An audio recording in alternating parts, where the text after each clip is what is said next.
Hey you all, இன்னைக்கு நம்ம பார்க்க போறது 2023ல வந்த தெலுங்கு படம். படத்தோட பேரு தந்திரம். இந்த படத்துக்கு IMDbல 10க்கு 8.4 ரேட்டிங் கொடுத்திருக்காங்க. ஒருத்தன் பேராசையிலையும் அவசரத்திலையும் எடுக்கிற முடிவுனால அவனோட லைஃப் எப்படி மாறுதுன்றத ஒரு சின்ன படமா காமிச்சிருப்பாங்க. அப்படிப்பட்ட படம் தான். படத்தோட ஒன்லைனர்லாம் பெருசா சொல்லாம டைரக்டா படத்தோட கதைக்குள்ள போயிடலாம். படத்தை ஓபன் பண்ணதுமே ஒரு ஹிந்து மித்தாலஜியோட வாய்ஸ் ஓவர் தான் நம்ம கேக்குது. அதுல இந்த மாதிரி தேவர்களும் ராட்சசர்களும் சேர்ந்து திருப்பார் கடலை கடையிறப்ப அதுல இருந்து வந்த அமிர்தத்தை ராட்சசர் வசம் போகாம இருக்க விஷ்ணுன்ற கடவுள் மோகினின்ற ஒரு பெண் வடிவத்துல வந்திருப்பாரு. அந்த மோகினியும் ரொம்பவே அழகா இருப்பாங்க. அதனாலேயே ராட்சசர்கள்ல இருந்து தேவர்கள் முத கொண்டு எல்லாருமே அவளோட அழகுல வசியமாயிட்டாங்க. ஹிந்துயிசம் படி பிரம்மன் தான் மனுஷங்களை எல்லாத்தையும் படைப்பாங்க. இப்படி ஒரு அழகான பொண்ணை நானே படைச்சது இல்லையே அப்படின்ற மாதிரி அவர் யோசிக்கிறாரு. சோ அந்த மோகினின்ற கேரக்டரை விட ரொம்பவே அழகான ஒரு பொண்ணை உருவாக்கணும்னு சொல்லி உருவாக்குற பொண்ணு தான் அகல்யா. அந்த பொண்ணை கௌதம மகரிஷின்னு சொல்லப்படுற ஒரு முனிவர் கிட்ட கொடுத்து வளர்க்க சொல்றாரு. சோ அந்த கௌதம மகரிஷியோட ஆசிரமத்துல தான் இந்த அகல்யா வளர்றா.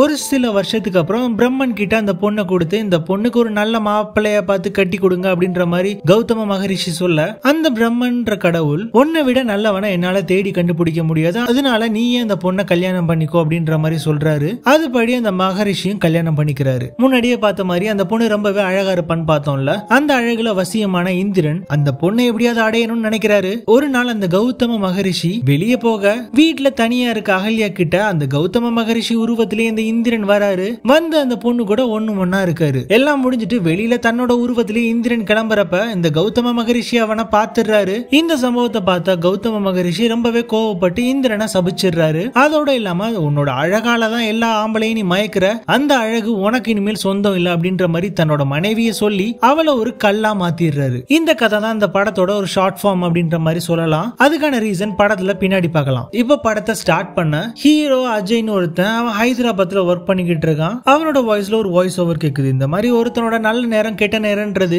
அவனோட லைஃப மொத்தமா பாதிச்சிரும் அப்படின்ற மாதிரி சொல்லிட்டு இருக்கான். ஒரு இக்கட்டான சூழ்நிலையில ஒரு தப்பான முடிவு எடுத்தா அந்த முடிவோட விளைவு நம்மளோட வாழ்க்கையவே அழிச்சிரும் அப்படின்ற மாதிரி சொல்றான். இதை சொல்லிதான் அந்த ஹீரோ படத்தை ஸ்டார்ட் பண்றான். பைக்ல எங்கேயோ கிளம்பி போயிட்டு இருக்கான். போறவன் அவனோட ஃப்ரெண்ட்ஸ் எல்லாம் மீட் பண்றான். ஹைதராபாத்ல இருந்து லீவுக்கு வந்திருக்கான்ல, சோ அவனோட ஃப்ரெண்ட்ஸோட ஜாலியா ஃபன் பண்ணலாம் அப்படின்ற மாதிரி சொல்லி சரக்கு அடிக்க ஒரு இடத்துக்கு போலான்னு முடிவு பண்றாங்க. அது ஒரு கிராமம் தான். சோ அந்த கிராமத்தோட வெளியில ஒரு இடத்துல போய் உட்காந்து சரக்கு அடிக்கலாம் அப்படின்ற மாதிரி முடிவு பண்ணி போறாங்க. அவங்க உட்காந்துருக்க இடமும் சுத்தி கும் இருட்டா இருக்கு. ஒரு விளக்கு மட்டும் வச்சுட்டு அவங்க பார்ட்டி பண்ணிட்டு இருக்காங்க.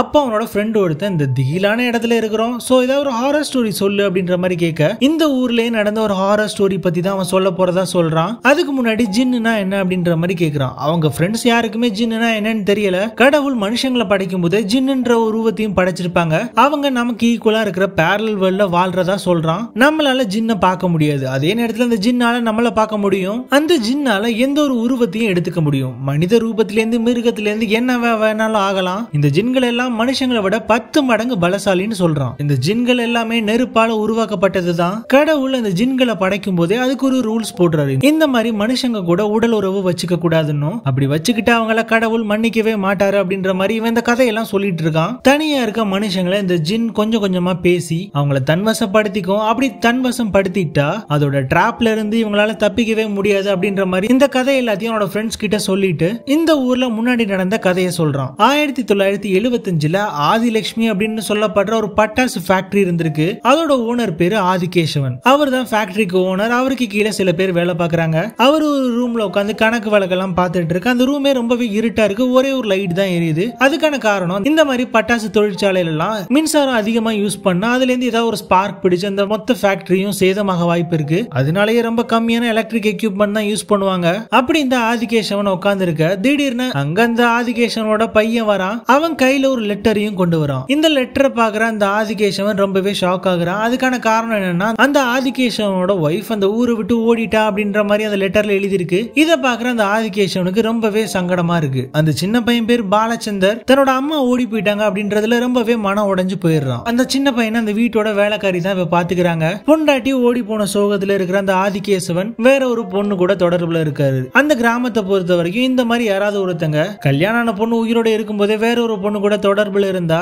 அவங்கள ஊருக்கு வெளியே ஒதுக்கி வச்சிருவாங்க. அதனாலே இந்த ஆதிகேசவனை ஊருக்கு வெளியில ஒதுக்கி வச்சிருக்காங்க. இப்போ நாட்கள் அப்படியே கொஞ்சம் கொஞ்சமா கடந்துட்டு போக 1989ல காட்டுறாங்க. இப்ப பாலச்சந்தர் பெரிய பையனா ஆயிட்டான். அவனுக்கு அவனோட அம்மா ஓடி போனதுல இருந்து இந்த பெண்கள் மேல இருக்கிற வெறுப்பு ரொம்பவே அதிகமா இருக்கு. அந்த ஆதிகேசவனும் இன்னுமே ஊருக்கு வெளியில தான் இருக்காரு. அவர் அவருக்கு ரொம்பவே வயசும் ஆகிருச்சு. சோ அந்த பாலச்சந்தர் தான் அந்த ஃபேக்டரியை மொத்தமா பாத்துக்கிறான். முன்னாடியே பார்த்த மாதிரி அவனுக்கு பொண்ணுங்கன்னா பிடிக்காது. ஆனா அவனுக்கு வலுக்கட்டாயமா அவங்க அப்பா கல்யாணம் பண்ணி வச்சிடறாரு. அந்த பொண்ணோட பேரு அலாகினி, ரொம்பவே அழகான பொண்ணு. ரெண்டு பேருக்கும் ஒரு வழியா கல்யாணம் ஆகுது. அன்னைக்கு ராத்திரி அந்த பொண்ணு கிட்ட இவனோட பிரச்சனை எல்லாம் சொல்றான். அந்த மாதிரி என்னால உன்னை இப்ப ஏத்துக்க முடியாது, தயவு செஞ்சு நீ உன்னோட வேலையை பாரு, நான் என்னோட வேலையை பாத்துக்கிறேன், ஊருக்காக தான் நம்ம அந்த கல்யாணத்தை பண்ணிருக்கோம் அப்படின்ற மாதிரி சொல்லிடுறான். இதை கேட்கிற அந்த பொண்ணு ரொம்பவே மனசு உடைஞ்சு போயிடுறா. சோ இப்போ ஊருக்குள்ள இந்த பாலாவும் அவனோட ஒய்ஃப் அலாகினியும் வாழ்ந்துட்டு இருக்காங்க. ஊருக்கு வெளியே அவனோட அப்பா வாழ்ந்துட்டு இருக்காரு. அந்த பொண்ணும் எவ்வளவோ இவங்கிட்ட நல்ல ஒய்ஃபா நடந்துக்க முயற்சி பண்றா. ஆனா இவன் அவளை கண்டுக்கவே மாட்டேங்கிறான். எப்பவுமே ஒரு மாதிரி சிடு சிடுன்னு கோவமாவே இருக்கான். ஃபேக்டரிக்கு போனா வேலை, வீட்டுக்கு வந்தா அவனோட ஒய்ஃப் கிட்ட பேசாம இருக்கணும் அப்படின்ற மாதிரி ரொம்பவே ஸ்ட்ரெஸ்ஸுக்குள்ளாகிறான் அந்த பாலா. இப்போ அந்த ஃபேக்டரியை காட்டுறாங்க. அங்க ரெண்டு பொண்ணுங்க பேசிக்கிறாங்க. இந்த மாதிரி அந்த பாலச்சந்திரோட ஒய்ஃப் ரொம்பவே அழகா இருக்கா அப்படின்ற மாதிரி இவங்க பேசிட்டு இருக்கிறதெல்லாம் ஏதோ ஒரு உருவம் பாக்குற மாதிரியே இருக்கு. இந்த உருவத்தை தான் ஜின்னு சொல்லுவோம். முன்னாடியே பார்த்த மாதிரி அந்த ஃபேக்டரியில சுத்தி இருட்டா இருக்கிற அந்த ரூம்ல உட்காந்துருக்கான் பாலா. அப்ப அவனுக்கு ஏதோ ஒரு சத்தம் கேட்கிற மாதிரி இருக்கு. அங்க யாரோ பேசுற மாதிரி சத்தம் கேட்க, இதை கேட்கிற பாலாக்கு கொஞ்சம் பயமா இருக்கு. அது யாரு அப்படின்ற மாதிரி கேட்க, நான் யாருன்றது முக்கியம் இல்ல, என்னால உனக்கு என்ன உதவியாக போகுது அப்படின்றதான் முக்கியம் அப்படின்ற மாதிரி அந்த உருவம் சொல்ல, என்ன சும்மா அந்த ஏமாத்திர வேலை எல்லாம் வச்சுக்க வேணாம் அப்படின்ற மாதிரி இந்த பாலா சொல்றான். அப்பதான் அந்த உருவம், இந்த மாதிரி உங்க ஃபேக்டரியிலேயே 10,000 ரூபாய் காசை நீ ஒரு வாட்டி திருடுன, ஆனா அதோட பழிய வேற ஒருத்த மேல போட்டு அவனை வேலையை விட்டே தூக்கிட்டாங்க, இது யாருக்குமே தெரியாது, கரெக்ட் தானு கேட்க, ஆமா அது கரெக்ட் தான், ஏன்னா அந்த பாலா வேற யார்ட்டையுமே இதை சொன்னதில்ல. சோ இது அந்த உருவம் சொன்னதுமே இவன் அதை கொஞ்சம் நம்புறான். அங்க இருந்து அந்த பாலா உடனே கிளம்பிடுறான். கிளம்பி போய் அவனோட அப்பா கிட்ட இந்த மாதிரி அவன் திருடின காசை பத்தி அவங்க அப்பா கிட்ட சொல்லிடுறான். இந்த மாதிரி ஃபேக்டரியில ஒரு சத்தம் கேட்டுச்சு அப்படின்ற மாதிரி அவனோட அப்பாட்ட சொல்லலாம்னு தான் யோசிக்கிறான். ஆனா நம்ப மாட்டாங்களோ அப்படின்ற மாதிரி பயத்துல அங்கிருந்து சொல்லாம கிளம்பிடுறான். ஏன்னா இந்த மாதிரி ஏதாவது சத்தம் கேட்காது இதுன்னு ஏதாவது சொன்னான்னா உன்னால ஃபேக்டரி ரன் பண்ண முடியல, அதனாலதான் இந்த மாதிரி கட்டுக்கதெல்லாம் சொல்ற அப்படின்ற மாதிரி சொல்லிடுவாங்கன்ற பயத்துல அவன் அங்க இருந்து கிளம்பி போயிடுறான். அன்னைக்கு ராத்திரி இந்த பாலா தூங்கிட்டு இருக்க, திடீர்னு பார்த்தா அவனை யாரோ தட்டுற மாதிரி இருக்கு. அவனோட போர்வையும் யாரோ இழுக்கிற மாதிரி இருக்கு. கண்ணை மூடி தூங்குனா கனவுல ஏதோ ஒரு உருவம் வர்ற மாதிரி இருக்கு. இதை பார்த்து இந்த பாலா ரொம்பவே பயப்படுறான். இதை கவனிக்கிற அவனோட ஒய்ஃப் அலாகினி வந்து அவனை சமாதானப்படுத்துறா. அவனும் பயத்துல இருக்கான். அவளோ சமாதானப்படுத்தின உடனே அவன் மேல இவனுக்கு ஏதோ ஒரு ஃபீலிங் வருது. ரெண்டு பேரும் அப்படி இப்படி இருக்காங்க.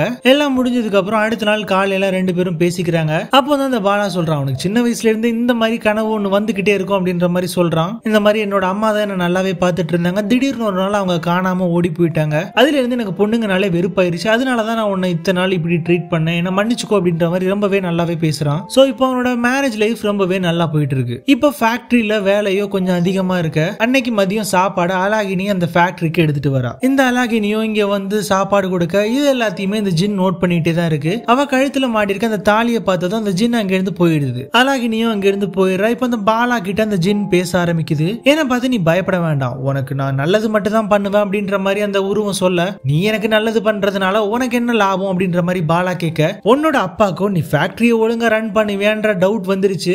ஏன்னா கடந்த கொஞ்ச காலமா ஃபேக்டரியில இருந்து வரக்கூடிய இன்கம் ரொம்பவே கம்மியாயிருச்சு. இப்போ நீ எனக்கு உதவி பண்ணினா உன்னோட ஃபேக்டரியில பிசினஸ் பெருகிறதுக்கு நான் உதவி பண்ணுவேன் அப்படின்ற மாதிரி அந்த ஜின் சொல்லுது. சரி இது ஓகே, அப்ப நான் உனக்கு என்ன உதவி பண்ணணும் அப்படின்ற மாதிரி இந்த பாலா கேட்க, உன்னோட மனைவியோட ஒரு சொட்டு ரத்தம் எனக்கு வேணும் அப்படின்ற மாதிரி அந்த ஜின் கேக்குது. இதை கேட்கிற பாலா கோவப்பட்டு, என்னால இது கண்டிப்பா முடியாது அப்படின்னு சொல்லிட்டு அங்க இருந்து போயிடுறான். நான் இப்போ வரைக்கும் உன்னை பயமுறுத்தல, உன்னை மிரட்டல, உன்னை யாரையுமே கொல்ல கூட நான் சொல்லல, ஒரே ஒரு டிராப் பிளட் தான் கேட்கிறேன், அதனால எதுவுமே ஆகாது அப்படின்ற மாதிரி அந்த உருவம் சொல்லுது. இப்பதான் அவனோட லைஃப் நல்லாவே போயிட்டு இருக்கு. இந்த நேரத்துல என்னன்னே தெரியாத ஒரு உருவம் தன்னோட பொண்டாட்டியோட ரத்தத்தை கேட்க அங்க இருந்து கோவப்பட்டு அந்த பாலா போயிடுறான். நாட்கள் அப்படியே இப்ப கடந்து போகுது. அவனோட ஃபேக்டரியில கொஞ்சம் கொஞ்சமா நஷ்டம் ஏற்பட்டுட்டே இருக்க, வேற வழியே தெரியாத அந்த பாலா தன்னோட மனைவி கிட்ட இருந்து ரத்தத்தை கொடுக்கணும் அப்படின்ற மாதிரி முடிவு பண்ணிடுறான். அதனாலயே ஒரு நாள் அவளுக்கு பால்ல மயக்க மருந்து கலந்து அவளை தூங்க வச்சுட்டு அவளோட உடம்புல இருந்து ஒரு சொட்டு ரத்தத்தை எடுத்துட்டு போறான். ஃபேக்டரிக்கு போற பாலாவும் அந்த ஜின் கிட்ட நான் இந்த மாதிரி ரத்தத்தை கொண்டு வந்துட்டேன் அப்படின்ற மாதிரி சொல்றான். அதுவோ இதை கேட்டது ரொம்பவே சந்தோஷப்படுது. உன்னோட கண்ணை கையை வச்சு மூடிக்கோ,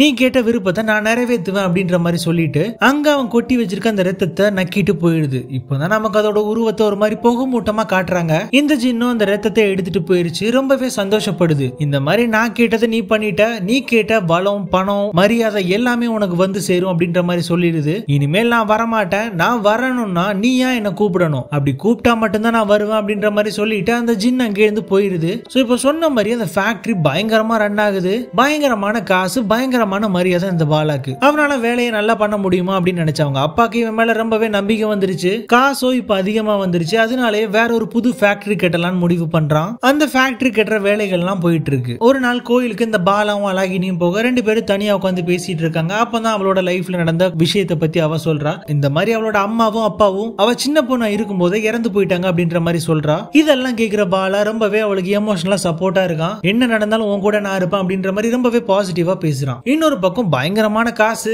ஆனா யாருதான் காசு போதும் அப்படின்ற மாதிரி சொல்லுவா. அதனாலயே அவனுக்கு இன்னுமே பேராசை வருது. முன்னாடியே அந்த ஜின் இந்த மாதிரி போறப்ப நீ என்ன கூப்பிட்டா மட்டும் தான் நான் வருவேன் அப்படின்ற மாதிரி சொல்லி இருந்திருக்கும். சோ இப்போ இவனா அந்த ஜின்னை திரும்பவும் கூப்பிடுறான். போன வாட்டி நீ எனக்கு பண்ண உதவினால ரொம்பவே சந்தோஷமா இருக்கேன், திரும்பியும் எனக்கு உதவி பண்ணு அப்படின்ற மாதிரி அவன் கேக்குறான். போன தடவை மாதிரி நான் ஒரு சொட்டு ரத்தத்தை எடுத்துட்டு வரேன் அப்படின்ற மாதிரி இந்த பாலா சொல்ல, அந்த ஜின்னோ இப்பதான் ட்விஸ்ட் வைக்கி எனக்கு இந்த வாட்டி கண்டிப்பா ஒரு சொட்டு ரத்தம் வேணாம், அதுக்கு பதிலா வேற ஒண்ணு வேணும் அப்படின்ற மாதிரி கேக்குது. இவனோ என்ன அப்படின்னு கேட்டா உன்னோட மனைவி தான் வேணும் அப்படின்ற மாதிரி அதை சொல்லுது. இதை கேட்ட பாலா ரொம்பவே கோபப்படுறான். இங்க இருந்து நீ போயிரு அப்படின்ற மாதிரி சொல்றான். ஆனா அந்த ஜின்னோ நீ கூப்பிட்டா நான் வருவேன்னு தான் சொன்னா, ஆனா நீ போ சொன்னா நான் போவேன், நான் சொல்லவே இல்லை அப்படின்ற மாதிரி சொல்லுது. அப்படியே ஒவ்வொரு நாளா ஆகுது. இந்த பாலா கிட்ட அந்த ஜின் திரும்ப திரும்ப அதே தான் கேட்டுட்டு இருக்கு. இவனோ ஒவ்வொரு நாளும் மறுத்துட்டே தான் இருக்கான். ஏன்னா அந்த அழகினியை அவனுக்கு ரொம்பவே பிடிச்சிருக்கு. அவனோட அம்மாக்கு அப்புறம் அந்த பொண்ணை தான் ரொம்பவே நேசிக்கிறான். இப்போ இந்த ஜின்னோ தன்னோட வேலையை காட்ட ஆரம்பிச்சிருச்சு. இவனுக்கு கிடைச்ச பேரு புகழ் பணம் எல்லாத்தையும் கொஞ்சம் கொஞ்சமா எடுத்துட்டே இருக்கு. முதல்ல கவர்மெண்ட் இந்த மாதிரி பட்டாசு வெடிக்க கூடாது அப்படின்ற மாதிரி தடை போடுறாங்க.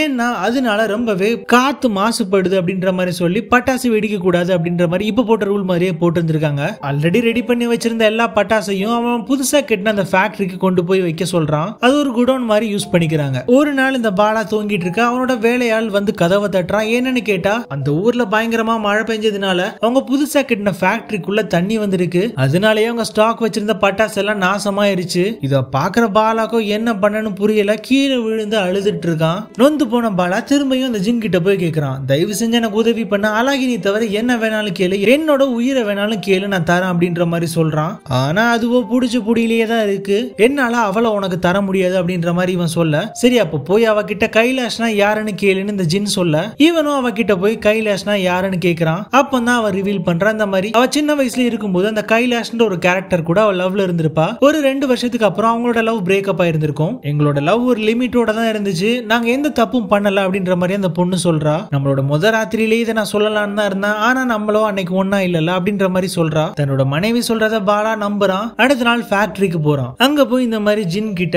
ஆமா கைலாஷ்னு அவளுக்கு ஒரு லவ் இருந்திருக்கான், ஆனா அவங்களுக்குள்ள எந்த தப்பும் நடந்தது இல்ல அப்படின்ற மாதிரி அவன் சொல்றான். அந்த ஜின்னோ இப்ப அவனுக்கு ஒரு விஷனை காட்டுது. இந்த பாலா ஏதோ ஒரு இடத்துல இருக்கிற மாதிரி இருக்கு. அந்த காட்சியில இந்த மாதிரி கைலாஷ்ன்ற கேரக்டர் அழகினி கூட ஒன்னா இருக்கிற மாதிரி தெரிய வருது. இத பாக்குற பாலா ரொம்பவே கோவப்படுறான். சோ இப்போ பாலாவோ கோவத்திலையும் குழப்பத்திலையும் இருக்கான். அதனாலே அவனோட அப்பாவை பார்க்க போறான். அவர்கிட்ட போய் நடந்த எல்லாத்தையுமே சொல்றான். இதை கேட்கிற அவங்க அப்பாவோ சரி பெரிய மனுஷன் ஏதாவது நல்லது சொல்லி அனுப்புவாருன்னு பார்த்தா அழகினியே பேசாம அந்த ஜின் கிட்ட கொடுத்துரு அப்படின்ற மாதிரி சொல்றான். அப்ப ஊருக்குள்ள நான் என்ன சொல்ல அப்படின்ற மாதிரி கேட்டா, கொடுத்துட்டு இந்த மாதிரி அவ ஊரை விட்டு ஓடி போயிட்டா அப்படின்ற மாதிரி சொல்லுன்னு சொல்றான். இதை கேட்கும் போதுதான் நமக்கு புரியுது, ஆக்சுவலா அந்த பாலாவோட அம்மா ஓடி போனதா முதல் சீன்ல காமிச்சிருப்பாங்கல்ல. சோ இப்போ இவனோட அப்பா சொல்றதை வச்சு பார்க்கும்போது தான் தெரியுது, இந்த ஜின் இந்த பாலாவோட அப்பா கிட்டயும் இதே வித்தையை காமிச்சிருக்கு. அதை வச்சு அவனோட அம்மாவை எடுத்துக்கவும் செஞ்சிருக்கு. ஆனா அவனோட அப்பா அவ ஓடி போயிட்டா அப்படின்ற மாதிரி ஊரையே நம்ப வச்சிருக்கான். அதோட நிறுத்தாத அவங்க அப்பா அந்த அழகினிய பத்தி ரொம்பவே தப்பு தப்பா பேசுறாரு. ஆல்ரெடி இந்த பாலாவோ குழப்பத்துல இருக்கான். அந்த ஜின் காமிச்ச விஷயம்ல அவ வேற ஒருத்தன் கூட இருக்கிற மாதிரியும் தெரிஞ்சது. இவனோட அப்பா இப்போ இதெல்லாம் சொல்றதை வச்சு பார்க்கும்போது அவன் இப்போ ஒரு முடிவுக்கு வரான். அதே சமயத்துல அவன் நினைச்சு பார்க்கறான், அவளுக்கு இந்த மாதிரி சத்தியம் பண்ணிருப்பான், நான் உன் கூட என்ன ஆனாலும் இருப்பேன் அப்படின்ற மாதிரி சொல்லி. இப்போ வீட்டுக்கு போற பாலா இந்த மாதிரி அவனோட ஒய்ஃப் கிட்ட, நம்மளோட பிசினஸ் இப்ப ரொம்பவே கஷ்டமா போயிட்டு இருக்கு, அதுக்கான காரணம் நம்ம 2 பேத்துக்கும் நடந்த கல்யாணம் ஏதோ ஒரு கெட்ட நேரத்துல நடந்திருக்காமா, அதனாலயே இப்போ நமக்கு திரும்பவும் ஒரு வாட்டி கல்யாணம் பண்ணா எல்லாமே நல்லதாகும் அப்படின்ற மாதிரி சொல்றான். இதை கேட்கிற அந்த பொண்ணும் சரி ஓகே இதுல என்னங்க இருக்கு அப்படின்ற மாதிரி சொல்றா. அதிகாலையில 4 மணிக்கு நீயும் நானும் கல்யாணம் பண்ணிக்கணும், அதுவும் நம்ம ஃபேக்டரியில வச்சுதான் பண்ணிக்கணும் அப்படின்ற மாதிரி சொல்றான். இதை எல்லாத்தையுமே அந்த பொண்ணும் நம்பிக்கிறா. அடுத்த நாள் காலையில ஆகுது. இப்போ அந்த பொண்ணும் அந்த பொண்ணோட தாலியை கழட்டி வச்சுக்கிறா. ஏன்னா அதை தான் திரும்பி கட்டணும். சோ இப்போ அந்த பொண்ணு கல்யாண பொண்ணு கேட்டப்ல ரெடி ஆகிட்டு இருக்கா. இப்போ இவங்க 2 பேரும் அந்த ஃபேக்டரிக்கும் போறாங்க. அந்த பொண்ணை ஃபேக்டரிக்குள்ள நிப்பாட்டிட்டு நான் அந்த ஐயர் கூட்டிட்டு வரேன் அப்படின்ற மாதிரி சொல்லிட்டு இந்த பாலா வெளியே வந்துடுறான். உள்ள இருக்கிற அந்த ஜின்னும் அந்த பொண்ணு கிட்ட பேச ட்ரை பண்ணுது. அந்த பொண்ணு அந்த சத்தம் கேட்டது ரொம்பவே பயப்படுது. இப்போ உள்ள வர அந்த பாலா அந்த பொண்ணு கிட்ட ரொம்பவே கோவமா பேசுறான். நீ என்ன ஏமாத்திட்டு எனக்கு துரோகம் பண்ணிட்ட அப்படின்ற மாதிரி கேக்குறான். அந்த பொண்ணு இல்லன்னு எவ்வளவோ சொல்லி பாக்குறான். அந்த கைலாஷ் கூட நீ தப்பு பண்ணிருக்க, அதை என்னோட 2 கண்ணால பார்த்தேன், ஆனா நீ என்கிட்ட பொய் சொல்லிருக்க அப்படின்ற மாதிரி அந்த பாலா சொல்றான். இதை கேக்குற அந்த அழகினியோ கண்டிப்பா இல்ல, நீங்க அன்னைக்கு நம்மளோட பெட்ல கவனிக்கலையா அப்படின்ற மாதிரி கேக்குறா. இப்போ அவன் கண்ணை மூடி இமேஜின் பண்ணா அதுல பிளட் ஸ்பாட் இருந்திருக்கும். சோ அந்த பொண்ணு கல்யாணம் ஆகினதுக்கு அப்புறமும் விர்ஜினா தான் இருந்திருக்கேன் அப்படின்ற மாதிரி சொல்றா. இப்பதான் அந்த பாலாக்கு புரிய வருது, இந்த ஜின் இவனை நல்லாவே சூழ்ச்சி பண்ணி ஏமாத்தி இருந்திருக்கு. இப்பதான் அவன் பார்த்த அந்த விஷயம் ஞாபகப்படுத்தி பாக்குறான். அதுல ஆக்சுவலா அந்த கைலாஷ்ன்ற ஆளே இல்ல, இவன் தான் இருந்திருப்பான். இந்த ஜின் பார்த்த வேலைனால இவன் கண்ணுக்கு அது கைலாஷ்ன்ற உருவம் மாதிரி தெரிஞ்சு தெரிஞ்சிருந்திருக்கும். சோ இப்ப அந்த பாலாவை அந்த ஜின் நல்லாவே ஏமாத்திருச்சு. சோ அந்த பொண்ணு கழுத்துல இப்ப தாலி இல்ல, அதனாலேயே அந்த ஜின் வந்துருச்சு. தப்பு பண்ணிட்டோமா அப்படின்ற மாதிரி அந்த பாலா யோசிச்சுட்டு இருக்க. அப்போதான் அந்த அலாகினி சொல்றா, இந்த மாதிரி நான் பிரெக்னெண்டா இருக்கேன் அப்படின்ற மாதிரி சொல்ல, இதை கேக்குற பாலா அவன் பண்ணின முட்டாள்தனத்தை நினைச்சு அவனே அடிச்சுக்கிறான். இப்போ அங்க வர அந்த ஜின் அந்த பொண்ணை அப்படியே புடிச்சிட்டு போயிருது. அவ்வளவுதான், அவனோட லைஃபே க்ளோஸ் ஆயிடுச்சு. அவனோட பேராசனால அவனுக்கு நடந்த விபரீதமான விஷயம் தான் இது. இப்போ என்ன பண்ணனு தெரியாத பாலா அங்கிருந்து அவனோட அப்பாவை மீட் பண்ண போறான். ஆக்சுவலா அந்த பொண்ணுக்கு கல்யாணம் ஆயிடுச்சுல, அந்த ஜின் நினைச்சா அந்த பொண்ணை எடுத்துக்க முடியாது. அவளோட புருஷன் அவனா மனசோட கொடுத்தாதான் அந்த ஜின்னால எடுத்துக்க முடியும். அதனாலதான் அது இப்படி ஒரு பிளான் பண்ணி இந்த பாலாவை நல்லாவே ஏமாத்தி அவனோட ஒய்ஃபை எடுத்துக்கிச்சு. அந்த இன்ட்ரோல அகல்யான்ற கேரக்டரை பத்தி சொன்ன கதையும் இந்த கதையும் சின்ன சின்ன இடத்துல மேட்ச் ஆகும். இப்போ அந்த பாலாவும் அவனோட அப்பாவோட வீட்டுக்கு போறான். வீட்டுக்கு போனதுமே அவனோட அப்பா எல்லாம் நல்லபடியா முடிஞ்சதா அப்படின்ற மாதிரி கேக்குறான். இதை கேக்குற பாலா கடுப்பாகிற பாலா அவனோட அப்பாவோட மூஞ்சில பில்லோ வச்சு அழுத்தி கொன்னுறான். ஏன்னா அவன் தப்பான முடிவு எடுத்திருக்கான். அதே முடிவை இவனையும் எடுக்க வச்சு இவனோட மனைவி இவன் கிட்ட இருந்து பிரிச்சுட்டான். தன்னோட ஃபேக்டரிக்கு போற பாலா அங்கேயே அவனும் சூசைட் பண்ணி செத்துறான். சோ இந்த கதையெல்லாம் அஜய் அவனோட ஃப்ரெண்ட்ஸ் கிட்ட சொல்லிட்டு இருக்கான். இப்போ நம்ம இருக்க இந்த ஃபேக்டரியில தான் இது எல்லாமே நடந்துச்சு அப்படின்ற மாதிரி அவன் சொல்றான். இதை கேட்டு அவனோட ஃப்ரெண்ட்ஸ் எல்லாம் பதறி போறானுங்க. இப்போ அவங்க வச்சிருக்க அந்த லைட் வெளிச்சம் அணையுது. அந்த இடத்துல ஒரு கோரமான உருவம் வருது. அது வேற யாரோட உருவமும் இல்ல, அந்த அலாகினியோட உருவம் தான். அதோட இந்த படத்தை முடிச்சிடுறாங்க. இந்த படம் எப்படி இருந்துச்சுன்னு மறக்காம கமெண்ட் பண்ணுங்க. ரொம்பவே யூஸ்ஃபுல்லா இருக்கும். வேற ஒரு சூப்பரான படத்துல மீட் பண்ணலாம். Until then, நான் உங்க narrator. This is narrator's voice over. Peace out.